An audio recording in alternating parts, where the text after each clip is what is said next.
Dear students, अब हम बात कर रहे हैं एसआई सिस्टम, जो कि हमारा स्टैंडर्ड इंटरनेशनल सिस्टम है यूनिट्स का। तो स्टैंडर्ड इंटरनेशनल यूनिट्स में जो हमारी फंडामेंटल यूनिट्स होती हैं, जो फंडामेंटल क्वांटिटीज़ होती हैं, उसको हम डिस्क्राइब करेंगे। सबसे पहले जो हमारी बेसिक, जो हमने 3 फंडामेंटल क्वांटिटीज़ मानते हैं, दैट इज़ लेंथ, तो उसको कैलकुलेट किया जाएगा मीटर के अंदर, और उसकी जो यूनिट्स होगी वो होगी capital M. Next the mass, जो हमारा मास है वो कैलकुलेट किया जाएगा किलोग्राम में, और उसकी यूनिट रहती है KG. Next is time, time जो है उसकी जो यूनिट होती है वो होती है सेकेंड, और उसको हम डिनोट करेंगे एस से। ये हमारी स्टैंडर्ड इंटरनेशनल जो यूनिट्स हैं उसमें 3 बेसिक फंडामेंटल यूनिट्स हैं। इसके अलावा हमारी 4 यूनिट्स और भी होती हैं। ऐसे तो टोटल हमारी 7 बेसिक फंडामेंटल यूनिट्स होती हैं, लेकिन मेजर जो बेसिक यूनिट्स हैं वो लेंथ, मास और टाइम को बोला जाता है। इसके अलावा हमारी जो फंडामेंटल यूनिट है वो है इलेक्ट्रिक करंट, और इलेक्ट्रिक करंट को हम जो कैलकुलेट करते हैं वो एम्पियर में कैलकुलेट करते हैं, और उसका सिंबल हमारा ए है। ये हमने 10th क्लास में डिटेल में पढ़ा है इसके बारे में। और उसके बाद नेक्स्ट जो हमारी यूनिट रहती है वो है फिजिकल क्वांटिटी, वो है टेम्परेचर, और जिसको हम केल्विन में नोट करते हैं। वैसे तो हम टेम्परेचर को सेल्सियस या डिग्री में कैलकुलेट करते हैं, फारेनहाइट में कैलकुलेट करते हैं, लेकिन जो एसआई यूनिट है वो हमारी केल्विन है। अमाउंट ऑफ सब्सटेंस, जैसे कि हमने केमिस्ट्री में पढ़ा है कि हम जो केमिकल रिएक्शंस करते हैं तो डिफरेंट केमिकल सब्सटेंस यूज करते हैं, तो उनको जो कैलकुलेट किया जाता है वो मोल में कैलकुलेट किया जाता है। इसके अलावा लुमिनियस इंटेंसिटी, लुमिनियस इंटेंसिटी का मतलब बेसिक मतलब अगर आप जानना चाहें तो हम कह सकते हैं कि चमक, ब्राइटनेस। अगर हम किसी भी ऑब्जेक्ट की ब्राइटनेस के बारे में बात करते हैं कि वो कितना चमकता है, कितनी उसकी ब्राइटनेस है, तो वो कैलकुलेट किया जाएगा कैंडेला के अंदर, और कैंडेला की जो यूनिट है वो हमारी है CD। ये हमारी 7 बेसिक फंडामेंटल यूनिट्स हैं, और इन 7 फंडामेंटल यूनिट्स के अलावा हमारे पास 2 सप्लीमेंट्री यूनिट्स भी होती हैं, और जो ये 2 सप्लीमेंट्री यूनिट्स हैं उनको हम कहते हैं रेडियन, जो कि प्लेन एंगल के, प्लेन लाइन, जैसे सपोज कि जैसे 2 लाइन है, इनके बीच का अगर आप एंगल फाइंड आउट करना चाहते हैं तो ये हम कैलकुलेट करते हैं रेडियन में। अगर आपका कोई सॉलिड सरफेस है, सॉलिड कोन है, जैसे कि हम आइसक्रीम का कोन की बात करें तो सॉलिड कोन होता है, तो सॉलिड कोन में जो एंगल होगा वो 3D में एंगल होगा, न कि 2D में एंगल होगा, और जो 3D में एंगल होगा उसको हम कहते हैं स्टेरेडियन, या सॉलिड एंगल की हम बात कर रहे हैं। तो ये हमारी 2 सप्लीमेंट्री यूनिट्स रहती हैं, जो फंडामेंटल की 2 सप्लीमेंट्री यूनिट्स, और 7 हमारी फंडामेंटल यूनिट्स होती हैं। नेक्स्ट टॉपिक है हमारा प्रीफिक्सेस। प्रीफिक्सेस क्या होते हैं? सबसे पहले अगर हम बात करें प्रीफिक्सेस के बारे में, तो हम फिजिक्स में जब हम टॉपिक पढ़ रहे हैं तो फिजिक्स की डेफिनेशन में ही हमने पढ़ा था कि physics is a branch of science which deals about the nature and natural phenomena. मतलब फिजिक्स जो है नेचर में होने वाले जितने भी फिजिकल फेनोमेना हैं उनके बारे में जो साइंस है उसके बारे में जो आपको डिटेल में एक्सप्लेन करता है उसको हम क्या कहते हैं? फिजिक्स कहते हैं। लेकिन नेचर में जो होने वाली चीज़ें हैं वो बहुत डिफरेंट फॉर्म में है। हम कह सकते हैं कि माइक्रो से लेके मैक्रो लेवल तक है, मतलब बहुत ही छोटी जो चीज़ें हैं, जो बहुत ही छोटे साइज का ऑब्जेक्ट है, जिसकी स्टडी को हम माइक्रो कहेंगे, या जो बहुत बड़े ऑब्जेक्ट के बारे में अगर हम बात करते हैं तो उसकी जो स्टडी है उसके बारे में हम मैक्रो के बारे में बात करना चाहें, तो उनकी जो मैग्नीट्यूड वैल्यू है जिस भी टर्म में, चाहे हम उसका मास निकाल रहे हैं, उसका लेंथ निकाल रहे हैं, कुछ भी निकाल रहे हैं, तो उनकी जो वैल्यू है फिजिकल क्वांटिटीज वो माइक्रो से लेके मैक्रो लेवल तक है। मतलब अगर हम बात करें कि इलेक्ट्रॉन के बारे में, तो एक इलेक्ट्रॉन का जो मास होता है वो मास होता है 9.1 × 10⁻³ kg। तो ये नेचुरल फिनोमेना में हम एक इलेक्ट्रॉन के बारे में भी स्टडी करेंगे, और नेचुरल फिनोमेना में हम क्या है, अबाउट द यूनिवर्स। ऐसी जो मास, सन का जो मास होगा वो क्या है 2 × 10⁻30। तो सन भी हमारे पार्ट में आता है जिसके बारे में हम एक्सप्लेन करते हैं, और इलेक्ट्रॉन के बारे में भी हम एक्सप्लेन करते हैं। तो हमारी जो फिजिक्स है उसका जो रेंज है वो काफ़ी वाइड रेंज हो गया, माइक्रो लेवल से लेके मैक्रो लेवल तक। तो इसमें हम जो प्रीफिक्सेस के बारे में बात करेंगे, सबसे पहले हम इसमें जो हायर यूनिट्स की बात करते हैं, तो अगर किसी बॉडी का साइज या उसका मास कुछ भी अगर 10⁻21 में है तो इसको प्रीफिक्सेस हम यूज करेंगे जेटा, और इसको हम डिनोट करेंगे कैपिटल जेड से। अगर हमारी किसी बॉडी का साइज या मास 10 की पावर 18 में है तो उसको हम डिनोट करते हैं एक्सा से, और उसकी यूनिट्स का सिंबल जो है वो है ई। उसके अलावा 10 की पावर 15, आगे 10 की पावर 15 है तो हम क्या कहेंगे पेटा, और डिनोटेड बाय पी। 10 की पावर 12 तो इसको हम क्या कहते हैं टेरा। टेरा वर्ड आपने सुना भी होगा, जैसे कि हमने बात करते हैं कंप्यूटर्स में डिस्क, हार्ड डिस्क का साइज तो गीगाबाइट, टेराबाइट आपने सुना है। ऐसे ही 10 की power 9 that is the giga, तो गीगा इज द प्रीफिक्सेस। अब जैसे बाइट ये साइज होता है, अगर हम हार्ड डिस्क की बात करें तो गीगाबाइट, जिसको हम जीबी से डिनोट भी कर सकते हैं गीगाबाइट, लेकिन जो गीगा है उसका जो सिंबल है that is capital G.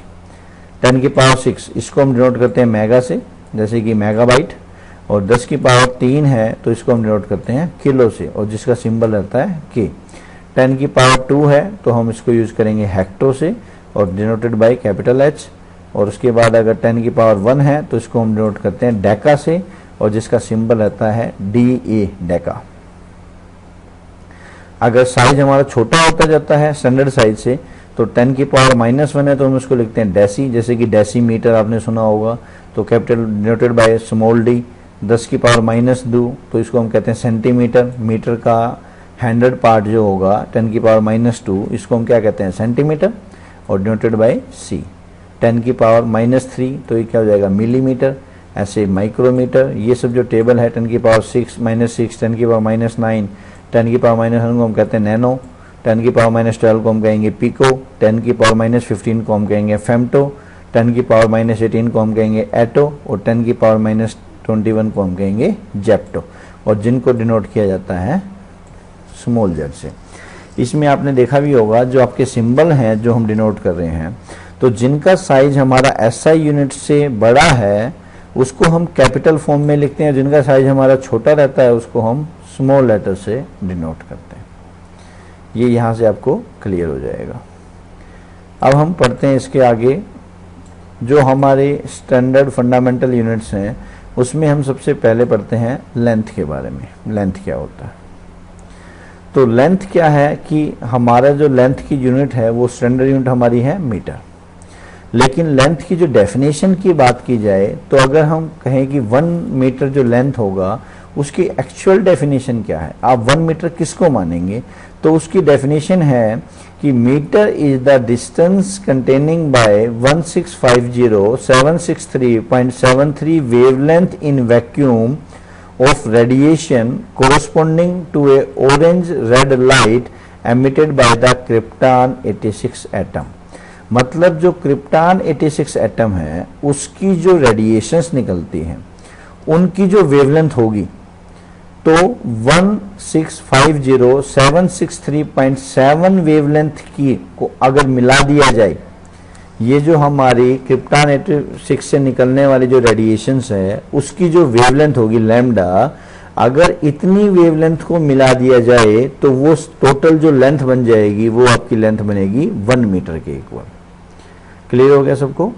Next is the mass. Mass क्या होता है? तो मास के बारे में अगर हम बात करें तो मास जनरली क्या है कि हमारा जो वेट एंड मेजरमेंट के बारे में हम बात करें तो वेट एंड मेजरमेंट के लिए एक इंटरनेशनल ब्यूरो बनाया गया है जो जिसको हम बोलते हैं international bureau of weight and measurement, situated at Paris in France. ये जो पेरिस के अंदर फ्रांस में एक जगह जो है इंटरनेशनल ब्यूरो बनाया गया है, और वो किसका ब्यूरो है? सिर्फ वेट एंड मेजरमेंट करने का।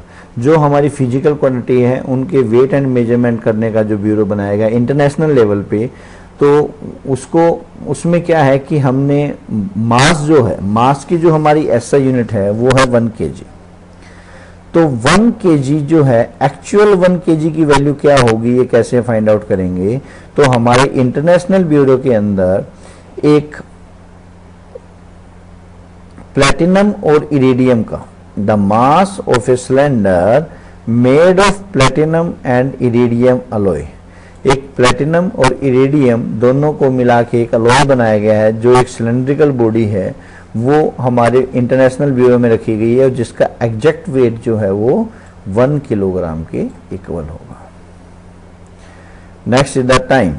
What is the time? Time की अगर मैं आपको एक बिल्कुल सिंपल डेफिनेशन बताऊं तो क्या होगा कि जो हमारा सोलर डे होता है, सोलर डे किसको बोलते हैं हम? सपोज कीजिए जो हमारे सन के जो 24 आवर्स होते हैं, 24 आवर्स मतलब एक दिन में, कंप्लीट दिन में 24 आवर्स का जो डे होता है उसका 1/86,400 अगर पार्ट कर दिए जाएं, अगर एक सोलर डे के 86,400 पार्ट कर दिए जाए तो वो जो है 1 सेकेंड के इक्वल होगा। अगर एक सोलर डे के 86,400 पार्ट कर दिए जाएं तो जो टाइम होगा उस टाइम को हम क्या कहेंगे? 1 सेकेंड। ये हमारा बिल्कुल सिंपल सा 1 सेकेंड की डेफिनेशन है। नेक्स्ट अगर हम बात करते हैं एम्पियर के बारे में, व्हाट इज एम्पियर? एम्पियर क्या होता है? तो एम्पियर क्या होता है, देखें इसके बारे में कि ये हमारा 12th क्लास में एक डेरिवेशंस भी है कि जो हमारे पास 2 स्टेट कंडक्टर है, suppose these are the 2 state conductor, definition साथ साथ करते हैं। 1 ampere is a constant current which when maintained in each of 2 state parallel conductor of infinite length, मतलब जो हमारे पास 2 कंडक्टर हैं जिनकी जो लेंथ है वो इनफाइनाइट है, एंड नेग्लिजिबल क्रॉस सेक्शन, और इस वायर का जो क्रॉस सेक्शन होगा दैट इज नेग्लिजिबल, मतलब जो वायर है वो क्या है, काफी पतली है, आर हेल्ड 1 मीटर अपार्ट, अगर इन दोनों वायर को 1 मीटर एक दूसरे से दूर रखा जाए, then produce a force of 2 × 10⁻⁻⁷। अगर एक वायर में से करंट जा रहा है और वो वायर दूसरी वायर पे 2 × 10⁻⁻⁷ न्यूटन पर मीटर अगर फोर्स अप्लाई करती है तो हमारा जो करंट होगा यहाँ पे, जो फर्स्ट वायर में जो करंट जा रहा था उसकी वैल्यू 1 एम्पियर के इक्वल होगी। मैं इसको दोबारा रिपीट कर देता हूं कि 2 parallel wire of infinite length की 2 वायर जो पैरेलल कनेक्टर हैं 1 मीटर अपार्ट एक दूसरे से रखे गए हैं, और एक वायर में करंट जा रहा है, उस वायर में करंट जाने की वजह से, उसके मैग्नेटिक फील्ड की वजह से दूसरी वायर में अगर इतना फोर्स प्रोड्यूस होता है तो यहाँ जो करंट जा रहा है फर्स्ट वायर में वो करंट 1 एम्पियर के इक्वल होगा। ये करंट कितना होगा? 1 एम्पियर के इक्वल होगा। Next kelvin. Kelvin 1 degree kelvin is a fraction of 1/273.16 of thermodynamical temperature of triple point of water. What is the triple point of water? जब आप वाटर का ग्राफ पढ़ेंगे तो वाटर के ग्राफ में क्या होगा कि एक पॉइंट होता है जिस पॉइंट के ऊपर वाटर, ऐसा टेम्परेचर और प्रेशर की कंडीशन है जिस पॉइंट के ऊपर आपका जो वाटर है वो सॉलिड, लिक्विड और गैस तीनों स्टेट में एक साथ होता है, इस पॉइंट को हम कहते हैं ट्रिपल पॉइंट ऑफ वाटर। और जो ट्रिपल पॉइंट ऑफ वाटर का जो टेम्परेचर है उस टेम्परेचर का 1/273.16 पार्ट अगर आप कर देंगे तो वो जो टेम्परेचर कहलाएगा वो कहलाएगा 1 डिग्री केल्विन। 1 केल्विन टेम्परेचर के इक्वल काउंट किया जाता है। Next is candela. What is candela? अगर हम कैंडेला के बारे में बात करें तो कैंडेला जो मैंने बताया था आपको लुमिनियस इंटेंसिटी की यूनिट है, उसमें हम कैसे कैलकुलेट करेंगे? Candela is a luminous intensity in a given direction of a source that emit monochromatic radiations. Monochromatic radiations का मतलब क्या समझते हैं आप? कि जिसमें एक ही तरह की वेवलेंथ की लाइट्स हो, उसको हम बोलते हैं मोनोक्रोमेटिक रेडिएशन। मतलब जो लाइट आ रही है वो सिर्फ एक ही वेवलेंथ की हैं और उनकी जो फ्रीक्वेंसी है वो होगी 540 × 10⁻12 हर्ट्ज। तो एक पर्टिकुलर वेवलेंथ की लाइट जिनकी फ्रीक्वेंसी 540 × 10⁻12 हर्ट्ज है, radiant intensity in the direction of 1/683 वाट पर स्टेरेडियन। मतलब अगर वो 1/683 वोल्ट पर स्टेरेडियन की एनर्जी की रेडिएशन इंटेंसिटी एमिट करती है तो उसको हम कहेंगे 1 कैंडेला के equal. Next is mole. Mole क्या होगा? तो mole is a unit of quantity of matter. ये आपके मैटर की क्वांटिटीज हैं। इसमें क्या है कि 1 mole of amount of substance which contain many elementary entities. इसको आप सिंपल लेवल से समझिए। जैसे क्या है कि हमारा जो मोल है वो जो कार्बन 12 एटम है, कार्बन की आइसोटोप्स होते हैं, कार्बन 610, कार्बन 611, 612, 613, 614, ये सब क्या है? कार्बन की आइसोटोप्स हैं। लेकिन इसमें जो हमारा कार्बन 12 है, जो कार्बन 12 आइसोटोप्स हैं, उसमें अगर हम 0.012 kg अगर कार्बन 12 एटम लेते हैं, उसके अंदर जो नंबर ऑफ एटम्स होंगे वो एटम्स हमारे 1 मोल के इक्वल होंगे। मतलब 12 ग्राम कार्बन 12 के जो नंबर ऑफ एटम्स हैं, 12 ग्राम कार्बन आप ले रहे हैं, जो कौन सा? कार्बन 12 के 12 ग्राम आप कैलकुलेट करते हैं, उसके अंदर जो नंबर ऑफ एटम होंगे वो नंबर ऑफ एटम आपके 1 मोल के इक्वल होंगे, जिसको हम एवोगाड्रो नंबर भी कहते हैं। 6.022 × 10⁻23 एटम। ये होगी हमारी मोल की डेफिनेशन। Thank you.